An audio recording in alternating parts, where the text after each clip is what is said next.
Hello everyone and welcome back. In this video we are going to create our home screen and also our app navigation and try to preview the list of the rooms and create the room and stuff like that. So to do that, let's create a package inside my UI package and name it navigation and create a Kotlin class and call it main or app navigation. Let's annotate it as Composable, and it's going to be a font, and it's going to get a view model, main view model of type main view model, which I'll create it here, view model package first, and then inside it I'll create the main view model class, and this one is going to extend from view model, and we'll annotate it as health view model, and it's going to inject. So let's import it here. So down below we'll create our nav controller, which is going to be remember nav controller, and then create our nav host when pass nav controller to it. And for the graph we will give the main screen static variable, which I'll create inside my utils package.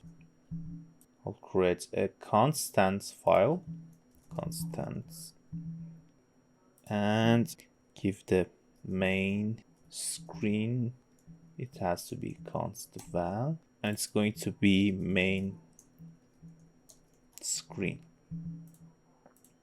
So let's go here and import this one. And actually this one has to be start destination. So we do have the nav builder here. I'll add a composable with the name of the main screen, and I'll create my home screen object here.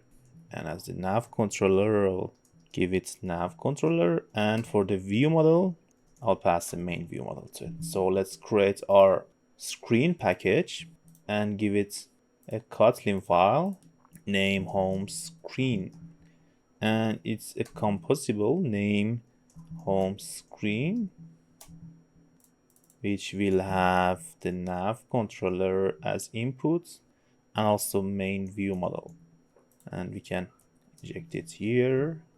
Simple as that.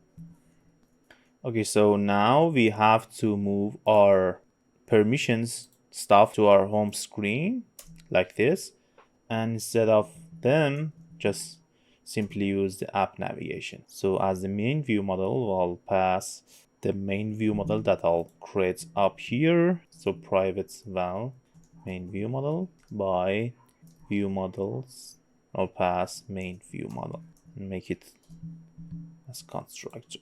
So let's move it up here like this. So I'll pass the main view model to it. Amazing. So let's move the permission stuff to the home screen. So we will have, actually let's copy and paste it here. So we check if our remember launcher for activity result, all of the permission is okay. We will initialize inside our view model. Right now let's use a launched effect. So whenever we are inside this, we wanna only check once that if the permission is granted every time we open the activity. So after getting permission, we want to start the whole process inside our view model. But before that, we wanna hold a state. Let me close other tabs. We wanna hold the state of the rooms inside our view model like this. So I'll have room states. It's type of mutable state flow of a list of room model, which can be null, and then it's going to be mutable state flow of null. So let's create our room model. Actually I'll copy and paste it. It's very simple data model. Let's see what's inside this room model. It's pretty much a room name and a population. So let's import this one.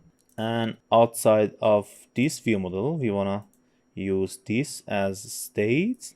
So I'll have val room state is equal to main view model dot room state and collect as state. So using this state, which is going to be updated through the socket clients and receive the signals that, hey, room state is being updated, and then this home screen will recompose as soon as each room state is being updated. So let's actually create a column for the UI, and the modifier is going to be fill max width.